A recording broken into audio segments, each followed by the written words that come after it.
여러분 안녕하십니까. 마침내 내년 대선의 여야 대진표가 확정됐습니다. 이재명 대 윤석열, 윤석열 대 이재명. 오늘 이루어진다는 라이브는 야권에서는 정권교체론과 여당은 정권 재창출론, 그야말로 사활을 건 일전이 시작된 내년 대선 이야기 해보겠습니다. 민주당 이재명 후보, 국민의힘 윤석열 후보 측의 선대위원장, 그리고 정치평론가와 여론조사 전문가 네 분이 오늘 출연하고요. 다양하고 복잡한 대선 이슈 가운데 시청자분들께서 제일 궁금하시겠다 싶은 포인트, 궁금한 지점들만 모아서 또 골라서 질문하고 답을 듣겠습니다. 먼저 오늘까지 대선 상황 종합 정리한 영상 함께 보시겠습니다.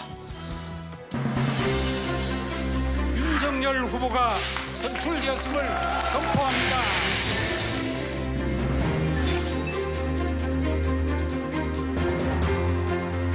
또다시 편가르기와 포퓰리즘으로 대표되는 사람을 후보로 내세워 원칙 없는 승리를 추구하고자 하는 이 무도함을 심판해 주십시오.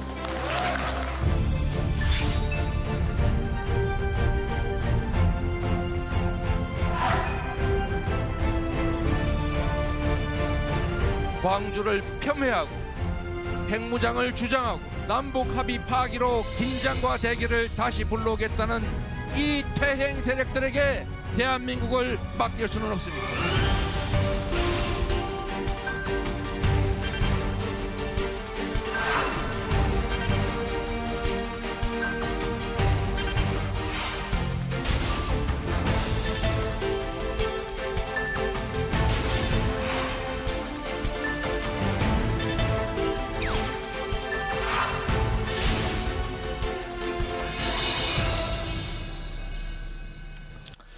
네, 이루어진다는 라이브 오늘 나와주신 네 분 먼저 소개해드리겠습니다. 먼저 민주당 이재명 후보, 대선 후보를 대리해서 우원식 공동선대위원장 나와주셨습니다. 어서 오십시오. 네, 반갑습니다. 반갑습니다. 국민의힘 윤석열 대선 후보 쪽에서는 주호영 상임선대위원장 함께합니다. 예, 안녕하십니까. 반갑습니다. 반갑습니다. 이어서 전문가 두 분 나와 계시는데요. 정치 컨설턴트 박성민 민컨설팅 대표 모셨습니다. 어서 오십시오. 네, 안녕하십니까. 네, 이어서 오피니언 라이브의 윤희용 여론분석센터장 나와주셨네요. 고맙습니다. 네. 네, 바로 본론 들어가겠습니다. 대선 얘기하기로 했으니까 먼저 민주당 국민의힘 대선 후보를 대리하신 선대위원장 두 분 계시니까 윤석열 후보 그제 확정됐잖아요. 네. 송영길 대표 등을 포함해서 여러 민주당 관계자분들이 윤석열 후보가 올라오는 게 우리한테 유리하다 이런 얘기를 했거든요. 이런 분위기 유효합니까, 지금도?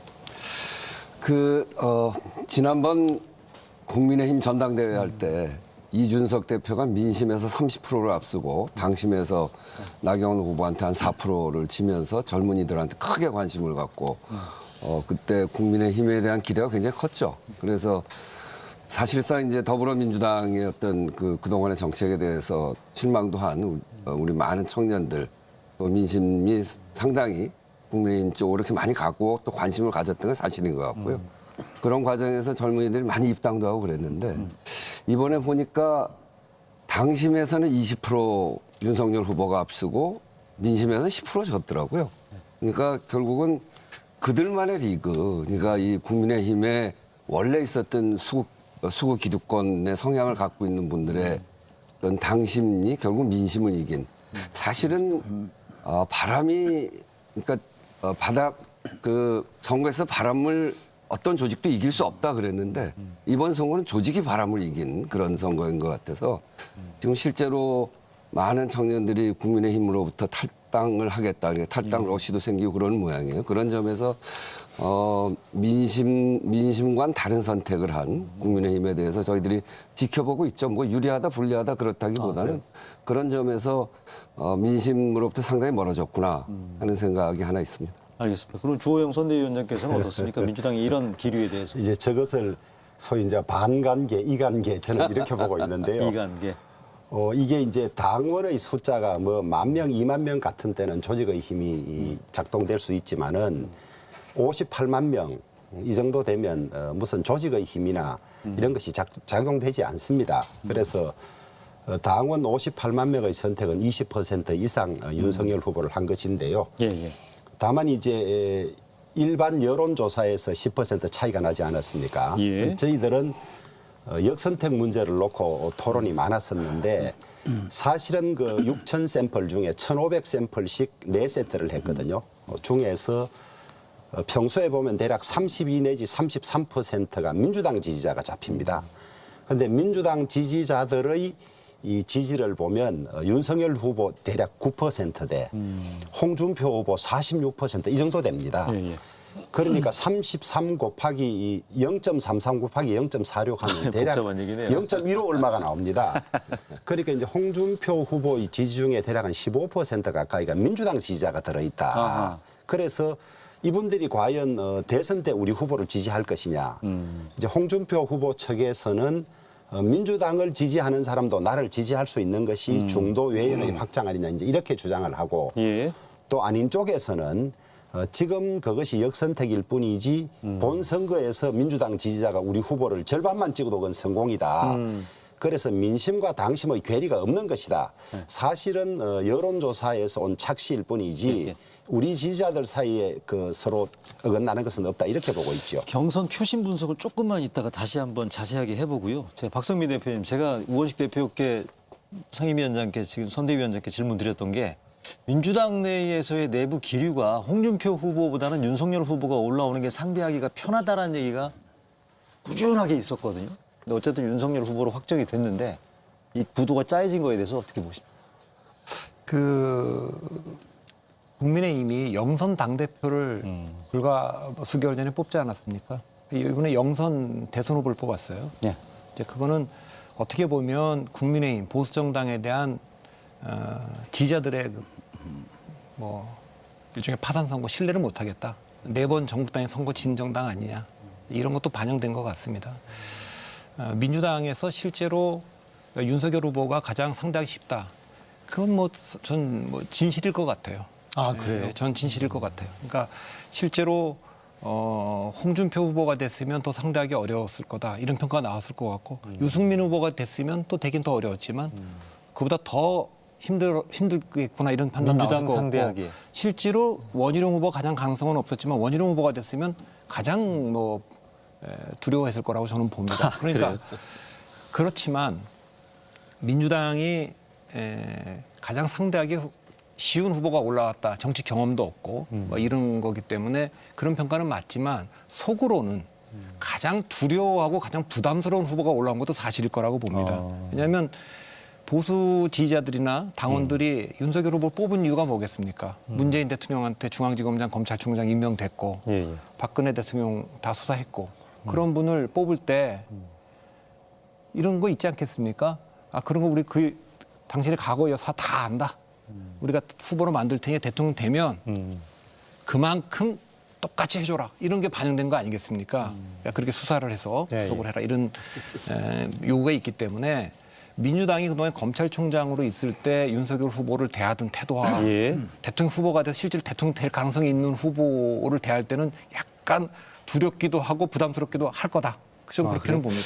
윤희용 센터장은 어떻게 보십니까? 지금 민주당 입장에서는 그동안에 윤석열 후보가 올라오기를 기다렸다는 얘기가 있습니다만 박성민 대표 설명에 따르면 속으로는 상당히 부담스럽고 두려워할 수도 있다. 이게 민주당 지지층들, 범여권 지지층을 아마 결집하는 데는 윤석열 후보가 도움이 된다는 생각을 1차적으로 하긴 했을 것 같습니다. 왜냐하면 반감이 크기 때문에 검찰에 대해서. 그런데 우리가 대선에 대해서 성격을 한번 생각해 볼 필요가 있는데 통상적으로 대통령 임기 중반에 실시되는 지방선거나 총선 같은 경우는 우리가 평가적 특성을 지닌다. 그래서 이제 정치학적 용어로 회고적 투표를 한다라고 얘기하고 대선 같은 경우는 이제 향후 5년 동안의 나라를 어떻게 이끌 것인지 평가하는 전망하는 것이기 때문에 이제 미래를 내다보면서 하는 전망적 투표 성격을 지닌다. 이렇게 얘기를 많이 이제 하거든요. 그런데 윤석열 후보가 야당의 후보가 될 경우에는 전망적 투표의 성격을 상당히 제약해버리고 현 정부와 연관되어서 평가하게 하는 평가적 속성의 투표를 강화하는 흐름으로 이어질 가능성이 좀 커 보입니다. 그러니까 사실은 이제 여당의 후보로서는 이 정부와 거리감을 두면서 새롭게 미래를 내다보면서 비교 선택하는 국면으로 가야지 유리한데 현 정부의 공과 과가 여러 개 있을 텐데 그것에 대해서 국민들이 평가하는 총선과 같은 흐름이 강화되게 버리게 되면 선거 캠페인이 상당히 어려울 수밖에 없는 측면이 있어서 그런 면에서 봤을 때는 제가 봤을 때 좀 윤석열 후보에 대해서 부담스러워하는 것도 사실 내밀의 부분에서는 크지 않았을까라는 생각이 들 수밖에 없습니다. 그러네요. 듣고 보니까 또 여러 우원식 위원장께서 제가 한 말씀 드리면 우리가 지금 치르는 대통령 선거는 지금 말씀하신 대로 미래를 열어가는 거거든요. 그러니까 대통령이라고 하면 대한민국을 향후 5년 동안 어떻게 끌고 가겠다. 예. 이게 보여야 되는 겁니다. 국민들한테 희망을 줄 수 있는가 없는가. 다음에 내 삶이 더 나아질 수가 있는가 없는가라고 하는 희망을 주는 여부에 따라서 대통령 선거가 결정이 되는 거거든요. 그런 점에서 전망을 잘 밝혀나가는 건 굉장히 중요한데 윤석열 후보가 검찰하고 그동안 과거에 굉장히 무섭게 이런 문제를 다루었다고 해서 우리가 두려워한다 그런 건 아니고요. 그러니까 윤석열 후보는 검찰주의자잖아요. 예. 검찰을 굉장히 중요히 생각하고 검찰총장 했던 분이 바로 지금 대통령 후보가 된 거라고. 사실 이런 예는 없습니다. 왜 그러냐면 검찰이라고 하는 거는 수사하고 기소하고 재판에 붙이고 재판하는 거 아니에요? 그건 다 과거 재단을 하는 겁니다. 윤석열 후보의 DNA는 과거 재단형이에요. 그러니까 대통령 DNA하고 잘 맞질 않습니다.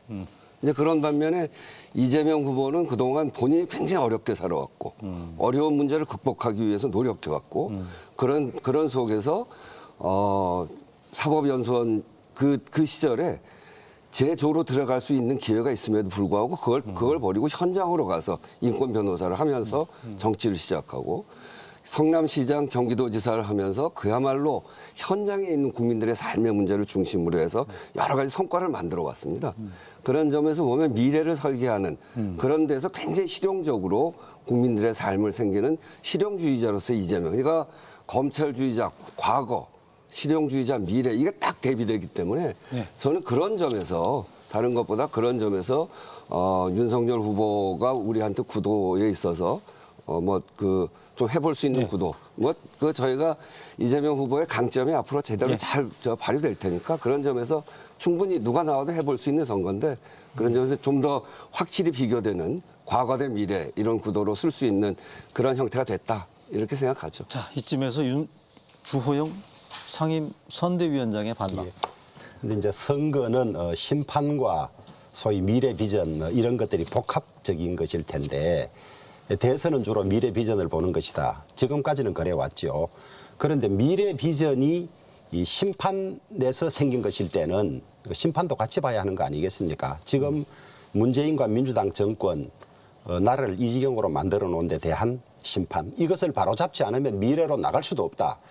그리고 기존 문재인 대통령과 이재명 후보들이 같은 생각을 가진 그 과거 연장선상에서 나갈 것이기 때문에 저분들이 말하는 미래 비전 이것은 전부 허구다. 지금까지 해온 일을 보면 말일 뿐이지 도저히 걸을 수 없다. 이것을 국민들이 많이 가지고 있는 것이거든요. 그래서 이번 대선은 어느 대선보다도 과거 심판의 기능이 줄어들지 않은 선거다. 그렇게 말씀을 드리고 싶고요. 검찰 물론 과거 사건을 다루지요. 그런데 마지막에는 정책 제안이 반드시 들어갑니다. 이런 대형 사건이 무엇 때문에 일어났고 그래서 제도를 이렇게 고쳐야만 이것이 잘 된다. 이런 것들이 반드시 들어가기 때문에 소위 그냥 일반 형사범들 수사는 과거를 캐고 이런 것이지만은 특수수사 주로 이런 것들은 마지막에 정책 제안 법안 개정들이 반드시 들어가기 때문에 올해 특수수사를 하면 그래도 이 세상을 보는 시각이나 정책을 보는 눈이 좀 달라집니다. 그래서 뭐 검사니까 과거만 캔다 이렇게 하실 것은 아니고 정리해 주시죠. 또 이재명 후보 뭐 미래에 대해서 뭐 제시한 게 뭐 그렇게 많습니까? 대장동 사건이나 이런 거 보면 오히려 망친 미래지. 알겠습니다. 자, 이쯤에서 하고요. 아까 우리 우원식 선대위원장께서 이번 국민의힘 대선 후보 경선을 당심이 민심을 이긴 선거 결과였다라고 말씀해 주셨는데 일단 그 표심 분석 한번 해보고 그 여러분들 의견을 좀 들어볼까 하는데 일단 좀 잠깐 자료 화면 띄워주시겠습니까? 대선 경선의 표심 분석인데 윤석열 후보가 지금 보시는 것처럼 당원 투표 빨간색 보이시죠? 당원 투표에서 홍준표 후보를 20% 이상 앞섰고요. 여론조사에서는 10% 이상, 11% 정도 홍준표 후보에게 뒤졌습니다만 당원 투표에서의 우위를 바탕으로 해서 최종 득표율은 지금 보시는 것처럼 6%포인트 격차를 두고서 국민의힘 대선 후보로 최종 확정이 됐다라는 거고 이 경선 결과에 대해서 지금 말씀하신 것처럼 우리 그 당심과 민심에 대한 향배에 대한 논란들이 벌어지고 있고요. 어제는 그러다 보니까 지금 그 2030 세대들이 홍준표 후보를 지지했던 유권자들이 어제 보니까 뭐 탈당하겠다 이런 얘기들도 꽤 나오고요. 뭐 논란이 벌어지다 보니까 이준석 대표가 이 부분들에 대해서 잠깐 워딩이 있었는데 그것도 다시 한번 좀 들어보실까요? 네. 1930의 우리 당에 대한 지지라는 것은 어느 특정 인사가 전유할 수 있는 것이 결코 아닙니다. 뭐 아마 많은 분들이 후보를 아직까지 사석이나 아니면 가까운 자리에 뵙지 못해가지고 후보의 이런 생각들을 잘 접할 기회가 없었을 수 있는데 저는 후보랑 여러 번 만나면서 이런 후보의 정치에 대한 관점이라는 것이 충분히 젊은 세대에게도 소구력을 가지고 있다. 저는 이렇게 생각합니다. 예. 이거는 제가 주호영 선대위원장께 질문 드려야 될 것 같습니다. 이거 젊은층 지지 확보가 중요한 문제죠? 중요한 문제입니다. 네, 지금 저런 식으로 지금 뭐 이게 큰 흐름으로 볼 수 있는지에 대해서는 뭐 다른 시선들이 있을 수 있긴 합니다만 뭐 탈당하겠다. 제가 어제 일부 인터넷 커뮤니티를 보니까 안철수 찍겠다. 투표 안 하겠다. 뭐 일부에서는 이재명 찍겠다. 이런 얘기도 나오던데 저는 이거 어떻게 충분히 보십니까? 그럴 수 있다고 보고요. 네. 이번 대선 후보를 뽑는 전당대회와 관련해서 소위 MZ세대 2030의 입당이 많았습니다. 네.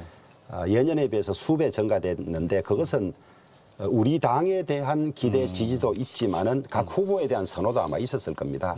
그런데 지지하던 후보가 안 되니까 이제 실망이나 이런 걸로 예.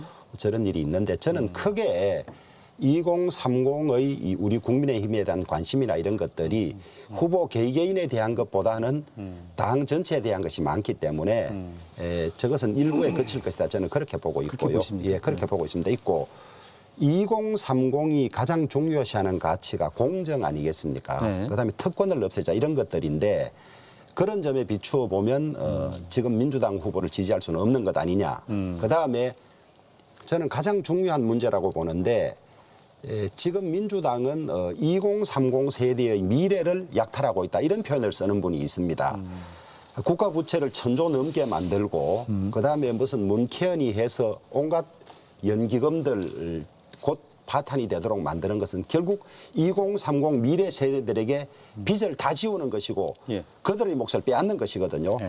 2030 세대가 이 점만 직시한다면 민주당을 도저히 지지할 수는 없을 것이다. 지금 현재 자기들의 미래를 약탈하고 팽개치는 것이니까 저는 그렇게 보기 때문에 2030 세대의 지지가 선거전으로 갈수록 우리 쪽으로 모일 것이다. 저는 그렇게 생각합니다. 어떻게 보십니까? 어제 제가 펜코라고 하는 아마 홍준표 후보를 지지했던 그 젊은이들의 모임인 것 같은데 거길 보니까 이런 얘기가 있더라고요. 우리가 이 당에 입당한 거는 홍준표, 이준석을 보고서 입당한 거지 국민의힘이 좋아서 한 것이 아니다. 그리고 구태정치, 이 구태정치로 청년의 희망을 다 뺏어가 버렸다.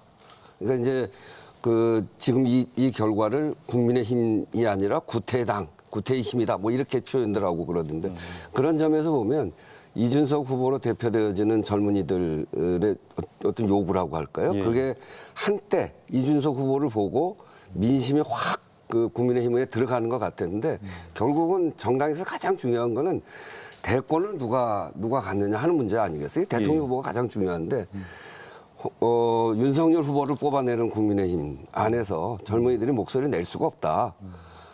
더불어민주당에 대해서 실망해서 국민의힘에 조금 관심을 가져봤더니 역시구나. 심지어는 뭐 정규재 씨 같은 경우에도 이 당 어쩔 수 없다 이렇게까지 얘기하는 정도가 돼 있으니까요. 그런 점에서 저는 요번 그 후보를 결정하는 국민의힘의 과정에서는 정말 이 젊은이들이 그나마 조금 가졌던 그것도 다 버린 게 아니냐. 그리고 그야말로 과거 도로 한나라당으로 됐다. 그렇기 때문에 이 젊은이들이 이렇게 반응하는 거 아닌가 이런 저는 그런 생각입니다. 이제 우리 당을 깎아내리려고 뭐 많이 그러시는 것 같은데 제가 민주당 이야기를 한번 해볼까요? 민주당 이재명 후보 마지막 투표 3차 슈퍼위크 어떻게 됐습니까? 그 소위 당원들과 지지자들 또 일반 국민들 중에도 민주당 지지자들이 들어간 그 투표에서 무려 62대 28로 이재명 후보가 28%밖에 못 얻었습니다. 그건 어떻게 이야기하겠습니까? 정당이란 후보를 보고 개개인을 보고 지지하는 사람도 있고 반대 의견도 많은데 그중에 일부를 가지고 지금 이렇게 무슨 자꾸 확대하려고 하시는 것 같은데 그렇게 치면 민주당이 오히려 당심과 민심이 엄청나게 괴리된 겁니다. 마지막 결과 보십시오. 62대 28이 뭡니까? 그게? 민주당은 이제 누구든지 참여해서 선거를 할 수 있잖아요. 그래서 지난번에 한 200만 이상이 모였습니다. 아까 말씀하신 대로 한 100만 넘어가면 그대로 민심이 투영되는 거죠. 거기에 여러 가지 요소가 들어올 수 있었어요. 아니 100만이 넘어가면 민심이 투영되고 50만이 넘어가면 안 된다는 그런 논리가 어디 있습니까? 아니 그 국민으로부터 그 선거인단을 모으는 그 100만은 그런 건데 거기는 지금 당원들 중심으로 모은 거 아닙니까?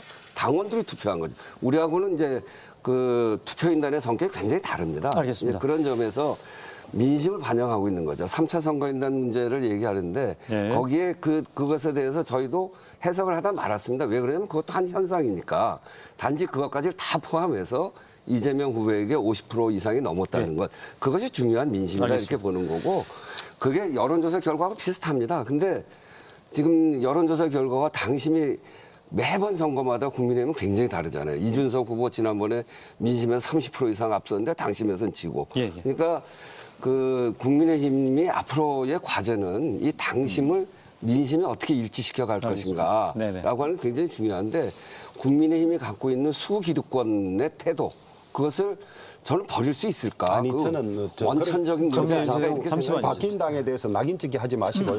저희들 당심 민심 일치 문제는 남아 있지만은 네. 너무 차이가 많이 일반 나요, 국민 여론을 들을 때 소위 민주당 지지자들을 배제하는 규정만 넣으면 일치돼 갑니다. 그것 정리하겠습니다. 때문에 논란이 되고 있는 아니 것이지. 당원들 갖고 한 거가 예, 당심 아니, 그렇지 않습니다. 자, 선거 경선 결과 관련된 당심 민심 논란을 얘기하고 있습니다만 2030 세대의 지금 반발과 관련해 가지고 요거를 지금 어떻게 봐야 되는 거고 요게 지금 실제 본선에도 영향을 미칠 주요 변수가 될 수 있을 건지 특히나 이번 대선에서는 이 MZ 세대라고 하죠. MZ 세대 2030과 중도층이 최대 승부처라고 얘기를 하고 있습니다만 2030 일부 홍준표를 지지했던 세대들의 반발을 어떻게 봐야 되는 건지 윤희용 센터장. 이게 지금 우리가 이제 이번만의 특이한 현상이다라고 이제 생각하시는 분들이 많이 있을 거예요. 그렇지만 이제 20대 또는 30대 초반까지의 20, 30대의 이러한 흐름들은 사실 큰 트렌드로서 상당히 오래전부터 있어 온 측면이 있거든요. 네. 일단은 지난 대선 같은 경우에 전체 결과에 가려서 우리가 잘 이제 인지하지 않고 넘어갔지만 지난 대선 결과를 출구조사에서 연령대별로 자세히 보게 되면 어떤 현상이 있냐 하면 20대에서요. 1위 후보는 당연히 이제 당선된 문재인 후보가 가장 높았는데 나머지 후보들이 있지 않습니까? 당시에 이제 심상정 후보, 안철수 후보, 유승민 후보 이런 후보들이 다 10%가 넘었어요. 홍준표 후보가 당시에 이제 가장 낮았는데 유력한 후보들 중에서 10%에 못 미쳤지만 한 8% 정도 나왔거든요. 그러니까 20대들은 사실은 과거처럼 어느 이념적으로 일방적 한 편이다, 한쪽이다라고 할 수 없는 다양성의 흐름을 상당히 오랜 시간부터 보여온 측면이 있고 예. 최근에 어떤 부동산이나 젠더 이슈 등 사회 문화적 이슈와 결합되면서 이제 폭발한 것으로 우리가 이해하는 것이 맞고 그래서 이 20대들 또는 젊은 세대들이 어떻게 하면 이제 어느 한쪽 편이다라고 이제 더 이상 할 수 없는 상황입니다. 그럼 이 얘기는 뭐냐면 2040이라고 했던 이른바 진보 블록이 대선에서 계속 이제 이어져 왔던 상황인데 그것이 사실상 해체돼서 치러지는 선거가 돼버리게 됩니다. 대선에서는 처음으로. 그렇게 되면 사실 2040을 기반으로 해서 고령층이 이제 많은 이제 60대 이상들이 많아서 그래도 경쟁 구도를 만들 수 있었던 그런 상황에서 이제 진보 정당으로서는 또는 더불어민주당으로서는 이 2040 블록이 약해졌기 때문에 상당히 이제 이 문제를 어디서 벌충할 것이냐 이 문제가 상당히 저는 이제 과제가 이제 클 수밖에 없는 그런 상황이어서 상당히 이제 민주당으로서 갖는 부담이 훨씬 좀 커진 측면은 사실상 있지 않나 그런 생각입니다. 자, 그럼 홍준표 후보를 지지했던 2030 세대의 반발 우리 아니 근데 박선민 이거 대표. 잠깐 좀 정리를 좀 해야 되는데 네. 그 당신 민심 계리 얘기를 자꾸만 하시는데 이번 그 국민의힘 경선이요. 1987년 직선제 부활 이후 2007년 한나라당 경선 이후 가장 치열했던 경선입니다. 국힘 경선. 국힘 여야를 다 막론하고 두 번째로 이 작은 차이거든요. 굉장히 그 격렬했던 선거입니다. 지금 이제 두 정당이 이제 공히 이제 위기감을 가져야 되는 건 뭐냐면 국민의힘 역선택 얘기하고 뭐 민신당지 계리 없다고 말씀하시는데 2007년 대통령 선거 때 그때 홍준표 지금 후보가 만든 아닙니다. 당내 혁신안 233이라고 잘 아실 겁니다. 그런가요? 예, 그 만든 이 대선 경선 룰을 만든 분이 홍준표 후보인데 그때부터 보수 정당은 중도 지향적인 외연 확장적인 그 경선도를 갖고 있었어요. 한 번도 국민의힘 지지층 갖고 해본 적이 없습니다. 뭐 지금 당심 잠깐 얘기하시는데 단 한 번도 대통령 선거에서는 이 방식을 벗어난 적이 없어요. 민주당 지지자들까지 다 들어왔습니다. 근데 이번에만 특별히 역선택이다, 민주당 지지 이런 얘기를 하시는 게 저는 모순된 것 같고 반면에 민주당은 어떻게 했냐. 여론조사 방식을 도입할 때 민주당 지지자들과 무당층만 갖고 해왔어요. 미국식으로 말하면 이거 코커스 같은 방식을 선택한 거고 그 국민의힘은 오픈 프라이머리 같은 방식을 선택한 겁니다. 핵심은 어디 있느냐. 가면 갈수록 반대가 되고 있습니다. 이번에 그 민주당은 외연 확장을 위해서 중도 지향성을 열어놓은 거예요. 그러니까 일반 국민 선거인단, 권리당원 말고요. 슈퍼위크에 들어왔던 1차, 2차, 3차는 아무나 들어갈 수 있습니다. 어느 당적을 가졌든지. 그 열어놓은 거 한 거예요. 근데 여기서는 역선택이란 말이 안 나왔어요. 예. 반대로 지금 시간이 가면 갈수록 옛날에는 없던 현상인데 자신감이 결여돼서 그러지 보수 정당이 자꾸 역선택이다, 국민은 당심하고 일치한다 이렇게 얘기를 하는데 가장 결정적인 문제는 이겁니다. 이재명 후보가 이낙연 후보를 이길 수 있었던 가장 원천적인 힘은 경쟁력이 있었기 때문에 권리당원들이 쫓아간 겁니다. 이길 가능성이 가장 있었기 때문에 당의 정체성이 가장 맞아서가 아니라. 그런데 지금 국민의힘은 어떻게 되느냐. 윤석열 후보가 검찰총장일 때도 인기가 굉장히 많았어요. 그만뒀을 때도 인기가 굉장히 많았고 입당하기 전에도 인기가 굉장히 많아서 보수 후보로서 압도적이었습니다. 입당해서도 그렇습니다. 자, 그런데 문제는 입당한 윤석열 후보가 당심을 쫓다가 당의 분위기가 그겁니다. 지금 50대 50으로 당심을 쫓아가면서 민심을 잃어갔다는 겁니다. 점점. 정리해 주세요. 그래서 이게 왜 중요하냐면 굉장히 중요한 얘기인데 그 국민의힘과 윤석열 후보가 알아야 될 것은 만일에 입당해서도 민심에서 앞서가는 행보를 했다면 당심은 쫓아왔고 더 큰 차이가 났을 거예요. 6%밖에 차이가 안 났다라는 거는 당심을 쫓아가면서 민심의 그 위기를 맞아갖고 홍준표 후보한테 민심은 추월당하고 당심에서 상당히 격차를 좁히게 했다. 이게 앞으로 숙제입니다. 자, 정리하겠습니다. 네. 알겠습니다. 저희들은 그런 측면도 저희들이 인식하고 있는데요. 다만 2007년과 비교해서 지금 세월이 좀 흐른 가운데 지지자들이 보통 진영별로 극단화해서 우리 소위 국민의힘 측에는 그런 세력들이 없습니다만은 민주당 지지자나 이런 중에는 대깨문이나 문파나 이런 그룹들이 있다. 이 그룹들이 움직임이 없지 않다. 이걸 저희들이 주목하고 있는 알겠습니다. 겁니다. 그래서 알겠습니다. 그런 점을 지적하는 것이지. 자, 저희가요, 오늘 크게는 좀- 민심을 따라가야 되는 것이 맞지만은 예. 그런 어떤 민주당 지지자들의 움직임이나 이런 예. 것들이 그 민심의 흐름을 왜곡할 수 있다는 점을 언급하는 아이고, 거죠. 저희가 저- 오늘 지금 저희- 대선 전체 판을 읽어야 되기 저에게 때문에 대해서는 제가 한 말씀 안 할 수가 제 없네요. 10초 드릴게요. 이 정치라고 하는 건 그 아주 적극적으로 지지하는 사람들이 큰 토대가 됩니다. 이게 그 소위 팬덤 정치인데 네. 그게 그 사람을 끌어올리는 데는 힘이 되지만 전체 민심에서 보면 네, 알겠습니다. 아주 작은 부분입니다. 작은 거를 크게 침소봉대에서 이야기하는 네. 건 옳지 않고 알겠습니다. 자, 오히려 우리 선거 방식이 우리 지지하지 않는 사람들이 훨씬 많이 들어오게 한 그런 선거 방식에서는 그게 다 합쳐서 민심이라고 그러는 거죠. 예. 지금 국민의힘 경선 결과 관련된 여야 그리고 전문가들 얘기를 들어봤는데 그러면 이번 대선 앞으로 지금 넉 달하고 이틀 더 남아 있습니다만 대선 판을 좀 전체적으로 한번 정리를 해보겠습니다. 흔히들 정치권에서 대선 결과를 좌우하는 변수로 인물, 구도, 바람 이렇게 뭐 세 가지 정도를 얘기하고 있습니다만 인물은 지금 윤석열, 이재명, 윤석열 얘기했으니까 구도에 대해서는 3자 구도, 4자 구도 얘기가 지금 잠깐 있었고요. 바람 얘기해 보겠습니다. 바람으로 흔히들 많이 얘기하는 거 정권 교체 바람이죠. 지금 보면 20%포인트 이상 정권 교체 여론이 높다라는 거는 여러분들 보도에서 많이 보셨을 텐데 수치로 다시 한번 확인해 드리겠습니다. 자, 그래픽 한번 보여주시겠습니까?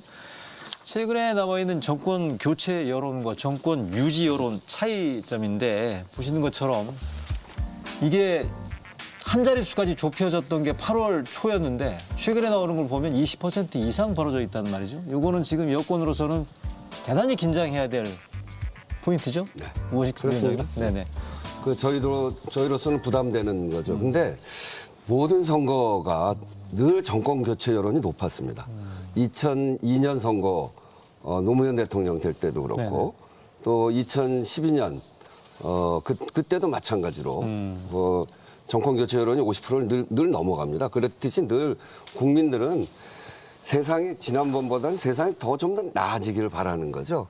그게 이제 정권 교체 여론으로 그게 나타나는 것이기도 하고 과거에 잘못되어 있는 건 뭐 심판하자라고 하는 여론과 함께 세상이 바뀌어지기를 좀 더 나아지기를 바라는 그런 속에서 늘 선거가 치러지는 것이기 때문에 그런 세상 대통령 지지율도 빠지고 있잖아요. 최근에 보면 뭐 같이 연동된다는 근데 부분은 그거는 이런 면이 있어요. 지난번 우리 경선할 때 우리 지지가 많이 올라갔거든요. 지금 이제 국민의힘이 경선하니까 국민의힘 지지가 많이 올라가요. 왜 그러냐면 경선 치르고 선거 막 치르는 그 시점에는 그 당의 지지자들이 이 전화를 받을 준비를 늘 하고 있어요. 그러니까 여론조사를 하면 실제로 그 당 지지자들이 많이 받습니다. 그렇기 때문에 그렇게 선거 그 경선 치르는 과정에 올라가는 그거에다가 표가 올라갔다, 지지가 올라갔다 이렇게 보는 거는 좀 잘못된 파악이고요. 실제로 숫자를 조사해 보니까 그렇더라고요. 네. 참 그거는 그런 잠시만요. 점이고요. 말씀하세요. 그래서 이 정권 교체의 정권 교체가 높은 건 부담스럽지만 여기서 시대를 어떻게 바꿔갈 것인지 세상을 어떻게 바꿔갈 것인지에 대한 비전을 그래서 제시하는 게 굉장히 중요합니다. 저는 노무현 대통령 때 김대중 대통령께서 홍삼 트리오 뭐 이런 문제에 거쳐서 마지막에 한 20%대까지 떨어졌거든요. 20%대 초반까지 떨어졌어요.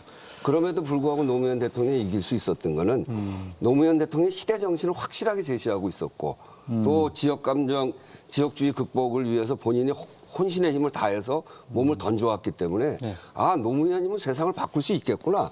이런 생각을 국민들이 갖게 됐고 그런 속에서 투표장으로 간 거거든요. 지금 이재명 후보도 역시 이재명 후보를 선택한 사람들을 왜 선택했냐 이렇게 물어보면 한 67, 8%가 정권 재창출이기 때문에 한 20%가 그 정권 교체이기 때문에 이게 이제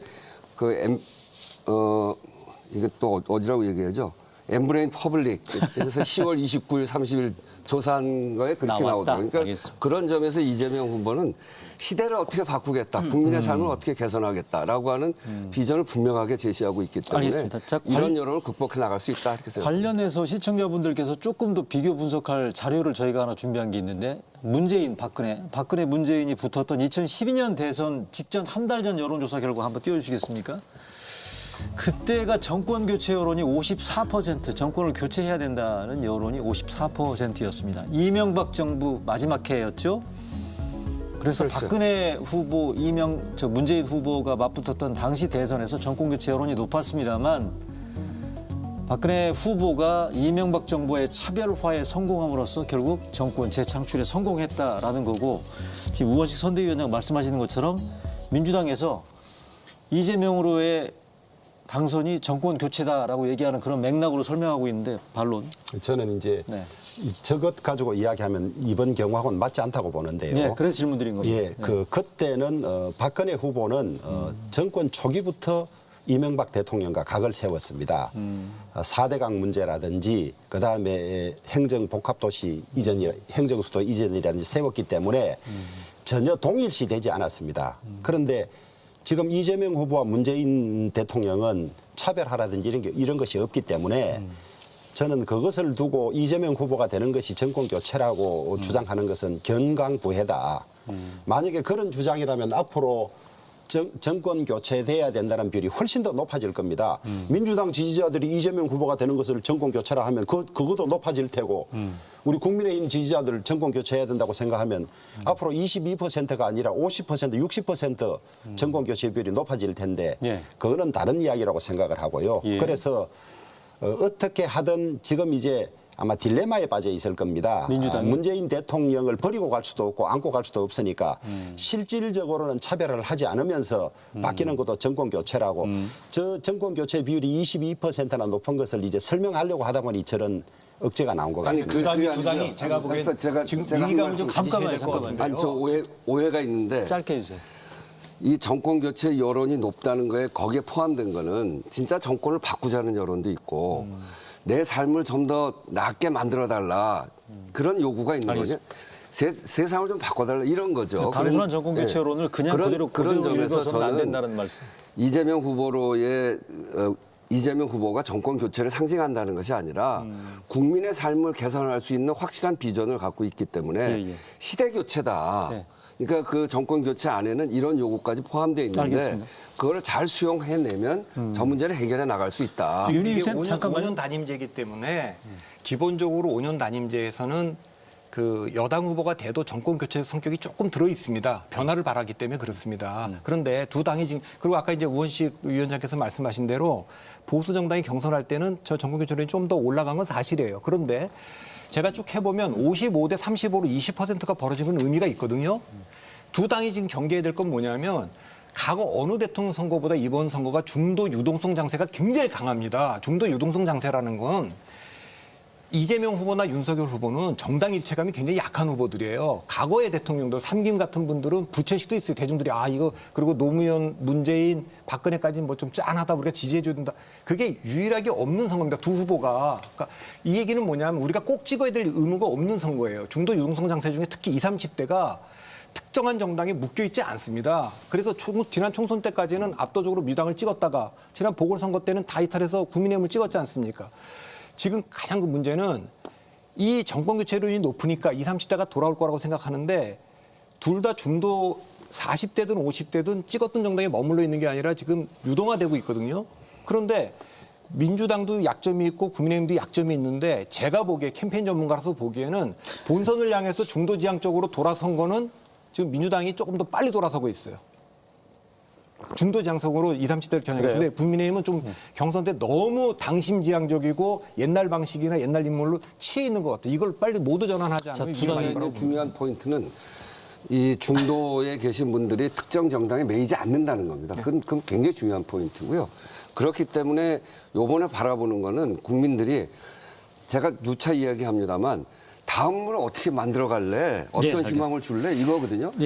그런 점에서 윤석열 후보는 아까 얘기했던 대로 검찰이라고 하는 정체성을 갖고 있는 분이고 과거를 재단했던 분이기 때문에 그게 참 쉽지 않아요. 근데 그게 국민의힘으로서는 굉장히 어려운 점일 겁니다. 정권 교체 이재명 후보는 전혀 그렇지 않거든요. 아까도 얘기했던 실용주의적이기 때문에. 자꾸 과거를 이야기하는데 이재명 후보가 지금 민주당 경기도지사로서 이 문재인 대통령의 이 행정, 그다음에 민주당의 지금까지 해온 정책들에 대해서 달리 말하고 무슨 비전을 제시한 게 있습니까, 지금까지? 알겠습니다. 자, 그래 정리할게요. 따지면 훨씬 더 한 거죠. 자, 윤희용 센터장 잠시만요.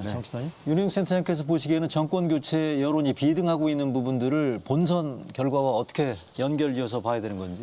우리가 이제 흔히 뭐 선거에서 프레임 얘기를 많이 하잖아요. 왜냐하면 그것은 이제 한 단어로 사실 대중에게 우리를 찍어달라는 근거를 이제 얘기하는 것인데 대중이 이제 워낙 바쁘기 때문에 국민들이 워낙 바쁘기 때문에 여러 공약이나 정책 이런 것들을 얘기하는 것들이 귀에 잘 안 들어오게 됩니다. 그러면 모든 이제 각 정당의 후보들이 얘기하는 것으로 마지막에 귀결되는 한 단어가 있는데 그게 바로 이제 흔히 얘기하는 우리가 구도에서의 프레임이라고 얘기하는 것이거든요. 그것이 이제 야권에서는 정권 교체론, 정권 심판론을 얘기하는 것이고, 그럼 이제 여당에서는 뭐 개혁 완수론이라든가 또는 이제 정권 재창출론, 유지론 뭐 이런 것들을 이제 얘기하는 것인데 대개 보게 되면 사실 누구를 보호한다는 심리보다 내가 화나서 누구를 심판하겠다고 하는 심리가 그 스트렝스, 강도가 셀 수밖에 없어요. 그래서 통상적으로 누가 싫어서.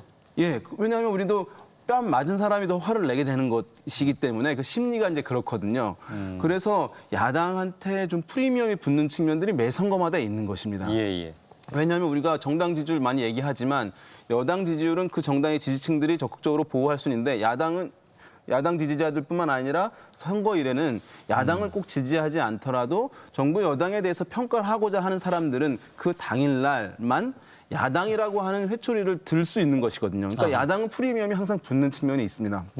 그런 상황에서 지금 정권 교체론이 이게 월등히 높다고 하는 것은 상당히 이제 여당으로서는 긴장이 될 수밖에 없는 수치예요. 이 조사도 사실은 아까 한국갤럽 조사가 있었습니다만 그 문구를 자세히 보면 표현마다 좀 조사마다 다르긴 한데 이 조사에서는 어떻게 나왔냐 하면 정권 교체를 위해서 야당 후보를 지지해야 한다라고 나온 거예요. 그러니까 사실은 정권 교체론에 동감하느냐 재창출론, 유지론에 공감하느냐만 있는 것이 아니라 정권 교체를 위해서는 야당 후보를 지지한다. 이렇게 나와 있기 때문에 사실 강도가 높다는 것이기 때문에 지금 이제 이재명 후보로서는 당내 기반이 탄탄하지 않은 측면이 있기 때문에 왜냐하면 문재인 대통령의 지지층도 계속 끌고 가야 하는 과제가 있는 상황이어서 한간에서 많이 얘기하는 적극적인 차별화가 사실 지금까지 좀 어려운 측면들이 있었는데 그럼에도 불구하고 최근에 나오는 이런 지표들을 감안하게 되면 상당히 사실은 과감한 차별화 행보를 할 수밖에 없는 그런 상황이라고 보이고 물론 그 타협안은 뭐 문재인 대통령 개인에 대해서 공세하는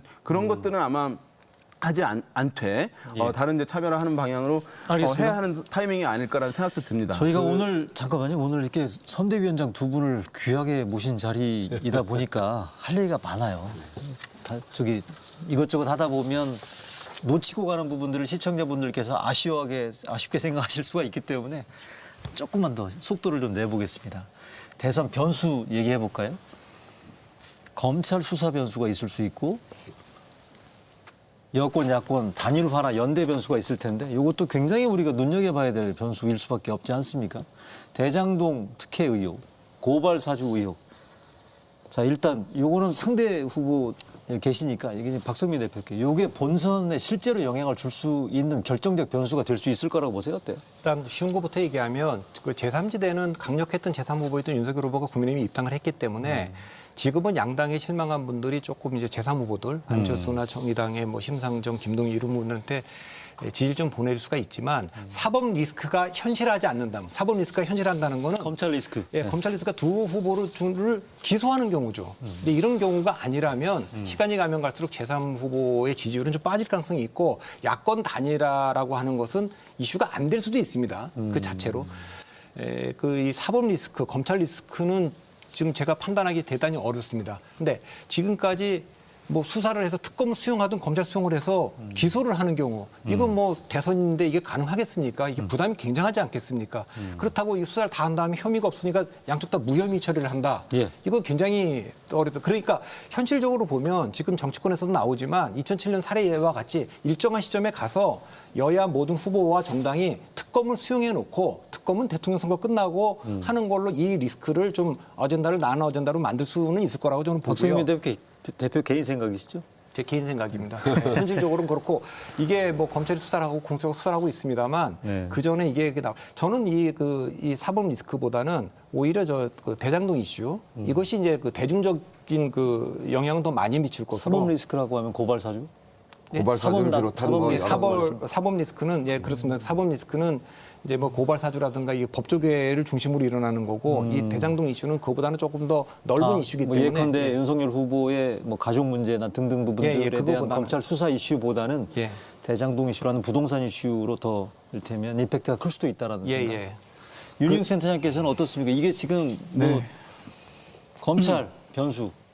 그러니까 뭐 각자 이제 정치적 성향에 따라서 또는 지지 정당에 따라서 이거 다르게 보는 것은 충분히 이해가 가긴 합니다만은 실제 지금 나오고 있는 여러 가지 지표들로 봤을 때는 대장동 건이 사실은 더 크게 대중 민심에 여론에 영향을 주고 있는 것으로 볼 수밖에 없고 그런 면에서 봤을 때 지금 이제 여당의 이재명 후보의 캠페인은 사실 대장동 건으로 캠페인 자체가 지금 작동을 안 하고 있는 상황이라고 볼 수가 있습니다. 그래서 이 대장동 건을 어떤 형식으로든 간에 매듭 짓거나 아니면 이것을 어쨌든 종교를 일정 수준 하게 돼서 다른 이슈가 국민들의 귀에 들어올 수 있는 국면을 만들어야 되는 그런 상황이라고 보여서 사실 뭐 특검이나 이런 부분에 대해서 거부감들이 좀 있고 있을 수 있겠습니다만은 우리 박 대표님 말씀하신 그런 유와 유사한 측면에서라도 대장동 건을 어떻게 뭐 특검이라도 이런 것들을 좀 적극적으로 반영을 하고 캠페인이 작동될 수 있도록 그러니까 이재명 후보가 잘한 것들 뭐 장점들을 부각할 수 있는 흐름을 만들어야 되는데 이것이 계속 걸려 있게 되면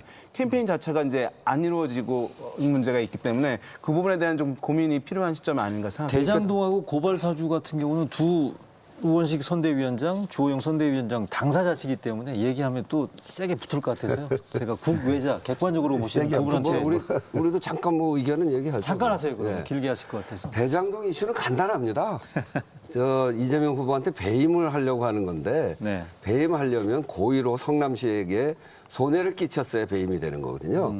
이 건은 민간으로 다 가져갈 것을 중간에 막아서서 공공으로 5,503억을 돌린 거기 때문에 이걸 배임으로 건다는 건 말이 안 되는 거죠. 오히려 배임을 제대로 걸려면 LCT 1조 다 준 거 있잖아요. 그런 걸 걸어야지. 대장동 오히려 잘한 일인데 그렇기 때문에 지금 2달 넘게 수사도 하고 국민의힘에서 온갖 증거를 근데 증거 내놓은 게 없어요. 저렇게 말로만 하지.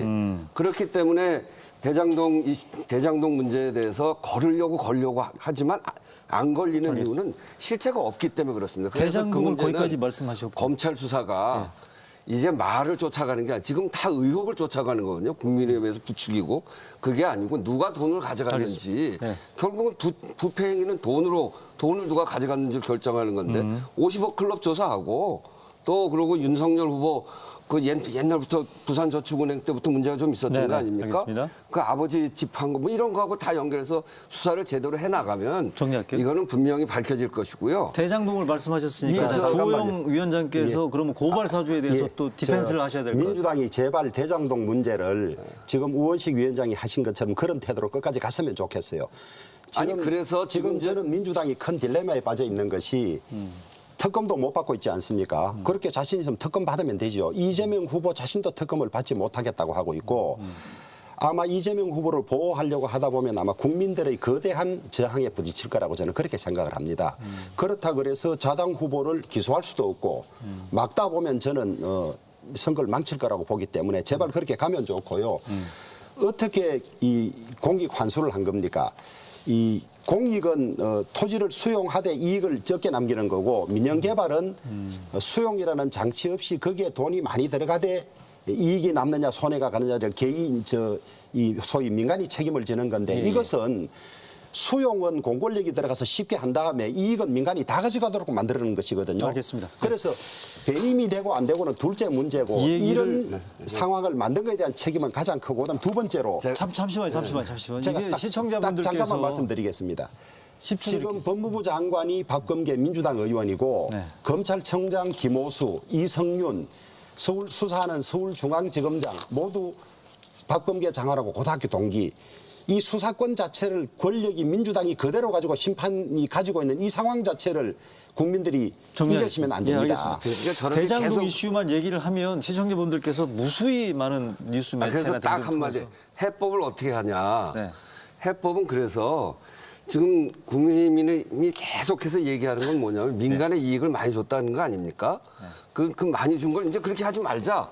그렇게 해서 개발 이득을 공공 환수하는 알겠습니다. 법안을 지금 3개를 내놨는데 국민의힘이 이건 또 심의 안 하겠대요. 처리에 상정도 응하라 못하게 하고 이거죠? 있어요. 아니 저 그렇지 않습니다. 우리 이현성 국토위원장이 법안을 아니, 근데 내놓았고 법안을 오히려 냈는데 내놓았고 뿐만 아니라 법안을 냈는데 민주당이- 심의를 안 한다는 그만할게요. 민주당이 이제. 이런 법안을 할 것이 아니라 자, 앞에 정리하겠습니다. 수사부터 제대로 해서 뭐가 문제인지를 밝혀야죠. 예, 알겠습니다. 수사 지금 제대로 하고 있는데 뭐 민주당이 수사합니까? 자, 그거보다 두 분께서 더 이 중요한 정도 거 아니, 아니에요? 민주당 장관이 지휘하고 이 정도 있잖아요. 해주십시오. 아이고 네네. 참. 더 중요한 제가 거는 아까 대선 변수 잠시만요. 대선 변수 질문 드린 것 가운데 단일화나 야권, 여권 후보 간의 연대 변수를 또 눈여겨봐야 된다고 얘기하는데 하나만 더 얘기하면. 잠시만요. 이거 얘기하다 보면 저희가 지금 시간이 10분도 채 안 남았기 때문에 우원식 선대위원장님, 심상정 정의당 대선 후보하고 관계 설정 어떻게 하실 겁니까? 저희는 심상정 후보와 지금은 이제 심상정 후보가 이재명 후보에 대해서 상당히 비판적으로 이야기도 하고 그러는데 네네. 기본적으로 우리 사회가 안고 있는 문제, 이 지금 굉장한 전환기 아닙니까? 코로나19라고 하는 문제도 있고 또 4차 산업혁명이 아주 빠른 속도로 진행되고 또 기후위기가 심각하고 이런 속에서 전환적 성장을 어떻게 할 건지라고 하는 문제와 또 하나는 우리 사회를 짓누르고 있는 불공정, 불평등, 불균형의 문제입니다. 예. 그래서 이런 공정 성장의 문제를 어떻게 할 건지 이 두 가지를 제시하는 비전에 있어서 이재명 후보와 심상정 후보가 큰 차이가 없습니다. 그래서 그 큰 차이가 없으면 지금은 이제 앞으로는 정말 그 앞으로 대한민국의 미래를 둘러싸고 과거로 갈 거냐 미래로 갈 거냐 국민의 삶을 중심으로 볼 거냐 응징으로 갈 거냐 이런 큰 구도 속에서 우리가 힘을 합칠 수 있는 부분 합칠 수 있도록 그렇게 서로 노력해 가야 된다. 열어뒀다고 들리네요. 보니까 네? 심상정 정의당 대선 후보와의 연대 가능성을 열어두는 걸로 지금 네, 저희 뭐 들리고 얼마든지 있는데. 충분히 할 수 있죠. 시중에서 무슨 지방선거에서의 연대를 고리로 해서 대선에서 손을 잡을 수도 있다는 얘기도 뭐 나오고 이렇게 있습니다. 조건을 붙여서 하는 건 아니고요. 그런 건 하여튼 그 정치 세력 간의 연대에 있어서는 정책과 노선, 그 대한민국을 어떻게 건설해 갈 것인가 이런 데 서로 이해가 맞고 또 그리고 서로 공통적으로 생각한 게 많으면 그런 속에서 서로 연대를 모색하는 거죠. 알겠습니다. 그럼 국민의당 안철수 대선 후보가 완주하면 안 되죠. 아니 뭐 그건 알 수는 없습니다만은 그 지난주에 대선 출마를 선언한 분에게 네네. 지금 벌써 단일화를 이야기하는 것은 예의도 아닌 것 같고요. 네네. 꾸준히 이제 주장을 이야기하고 또 국민들의 판단이 나올 테고 이럴 텐데 다만 안철수 후보께서 민주당 정권의 연장은 되지 않는다. 또 문재인 정권의 지금까지의 어떤 그 치적에 대해서 강하게 비판을 해왔기 때문에 예. 그런 점에서 소위 정권 교체 쪽으로 힘을 모을 것이다. 그런 기대를 가지고 있죠. 뿐만 아니라 지난 4월에는 합당 도장만 찍으면 될 정도까지 간 상황이 있기 때문에 그랬죠.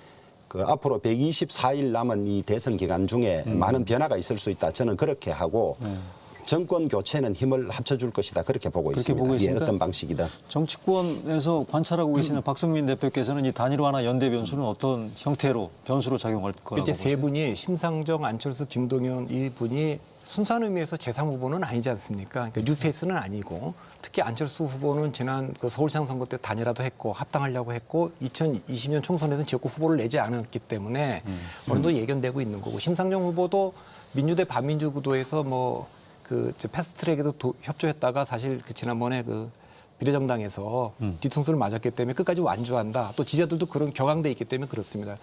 그래서 그냥 갈 텐데 문제는 양당 후보들이 사법적 검찰 리스트가 굉장히 현실화되지 않는 상황이라면 예. 저는 그러면 시간이 흐르면 초반에는 이 제3 후보의 지지가 조금 경선 후유증이 있기 때문에 조금 올라갈 수는 있지만 시간이 가면 갈수록 양당으로 수렴되면서 사실은 이기는 쪽에서 굳이 이게 단일화 국면에 아하. 안 들어가는 상황도 저는 있을 수 있다. 굳이 손잡을 필요가 없을 정도로. 그건 제가 예단을 못 하겠는데 세 분 다 5%를 기준으로 해서 5%에서 그럼 10% 쪽으로 조금 더 지지가 확산될 거냐 아니면 좀 그 밑으로 떨어질 거냐라고 저한테 아하. 지금 예견해 보라 그러면 시간이 가면 갈수록 그 양당 후보로 가면 떨어지면 그 이슈는 큰 이슈는 아닐 것으로 보입니다. 3강 구도로 재편될 가능성은 윤희용 센터장 없다고 보세요? 제 얘기는 무슨 얘기냐면 네. 지금 그 두 선대위원장께서 동의하실지는 모르겠습니다만 두 후보의 비호감도 얘기도 많이 하고 있습니다만 검찰 사법 리스크 얘기도 있고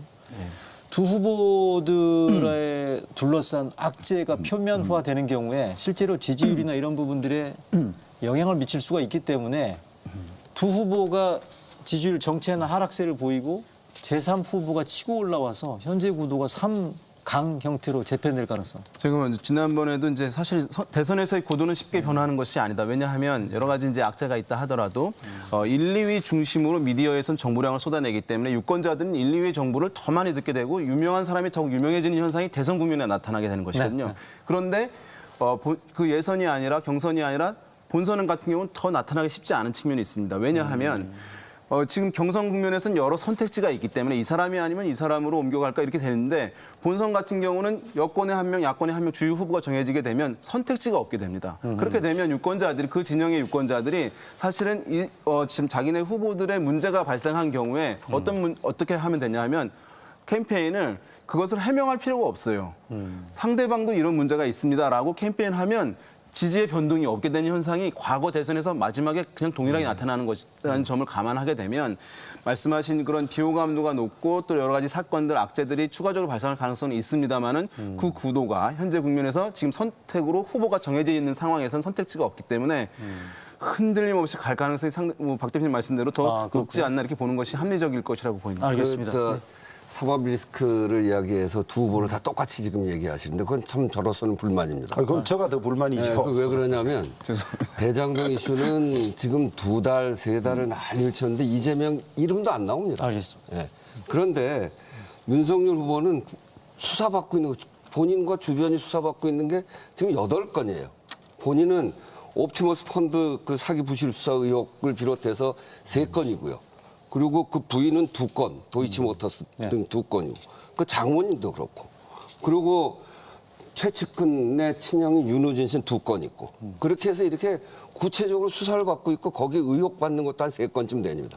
예. 이런 검찰총장을 이용해서 이렇게 되다 보니까 아 이거는 사적으로 검찰을 쓴 거 아니냐 이렇게까지 되고 있는데 이걸 똑같이 취급해서 둘 다 사법 리스크가 있는 것처럼 이야기하는 거는 저로서는 이거 온당치 않다. 제가 두 후보한테 민주당의 등가로 현실 감각이 너무 뒤떨어지는 것 같고요. 현실 우리 그건 총장님 팩트, 잠깐만요. 우리 총장님이라 그래서 다 검증하고 해서 또 그때는 우리 야당으로서 우리도 검증을 했습니다. 문제 없던 것들이 이제 위기가 닥치니까 탈탈 털어서 이것도 문제다 저것도 문제다고 하면서 검찰 법무라인은 몽땅 자기 편 갖다 놓고 지금 흠집 내려고 하고 있는 거 아닙니까? 그 국민들이 모를 것 같아요. 잠깐만 그럼요. 본인이 얼마 전까지 저 검찰총장으로 있었던 잠시만요. 검찰에 대해서 자, 어떻게 네, 그렇게 오늘 얘기를 합니까? 아니 그렇게 이야기를 하면 그런 분을 중앙지검장 검찰총장 만든 문재인 대통령과 민주당부터 사과를 잘못했다고 사과를 믿고 해야죠. 있는데 그렇게 된 청문회 거죠. 때 얼마나 칭찬을 했습니까? 그러다가 정리하겠습니다. 이제 겁이 나니까 그냥 온갖 걸 다 정리하겠습니다. 자, 해가지고 마지막으로요. 믿고 있는데 이렇게 하는 걸 어떻게 해요? 마지막으로 오늘 어렵게 오셨으니까 그 짧게 한 10초씩만 말씀드리겠습니다. 각 후보 진영에서 볼 때 상대 후보가 이거는 정말 위협적이다. 대단히 이거는 경계해야 될 저 후보의 강점이다라고 볼 수 있는 게 어떤 게 있는지 먼저 우리 우원식 위원장. 윤석열 후보가 어떤 강점을 가지고 있어서 우리는 경계하고 있고 우리한테 위협적이다. 뭐가 있다고 보세요? 통솔력이라고 합니다. 검찰 안에서 그렇게 평가가 나오는데 지난번에 그 국정농단 수사를 하는 거 보니까 검찰을 일사불란하게 어허. 잘 끌고 가는 통솔력이 대단한 거 아니냐 이렇게 이야기해서 그걸 강점인 것 같은데 대통령 후보로서의 그런 일사불란한 통솔력이 정말 맞는 거냐. 아니, 강점만 이야기하고 국민들의 정말 다양한 이해관계를 잘 조정하고 알겠습니다. 조율하고 타협하고 해야 되는데 그런 점에서 강점이긴 한데 대통령으로는 잘 안 맞는. 알겠습니다. 윤석열 후보 측에서 보는 이재명 후보의 최대 강점. 저는 이제 인기 영합적인 포퓰리즘적인 정책을 잘 구사한다. 아이고, 그것이 선거에서는 그게 강점입니까? 아니 선거에서는 우리가 겁내야 하는 부분이죠. 그리고 그건 아예 칭찬도 안 두 하네. 번째 강점은 거대한 정부 여당의 권력으로서 관권 선거 내지는 수사에서의 생채기를 내려고 한다. 그것이 제일 두려워하는 부분입니다. 아하. 부분이고 우리 유권자 절반 이상이 수도권에 살고 있는데 수도권 단체장의 95%가 민주당 단체장들입니다. 저희들은 그런 부분에도 주목을 하고 있죠. 알겠습니다. 그것이 강점이 될 수 있다. 자, 오늘로 선거가 넉 달하고 이틀 사흘 남았나요? 124일 남아 있는 상태인데 이대로 이 선거가 내년 3월 9일까지 그대로 갈지 또 어떤 대형 메가톤급 이슈가 발생할지 좀 더 궁금해지는 일요일 아침이고요. 오늘 네 분 치열한 토론 잘 들었습니다. 고맙습니다. 네, 오늘 일요일 또 함께해 주신 여러분 대단히 감사드리고요. 이뤄진 날 라이브 저는 다음 주에 다시 인사드리겠습니다.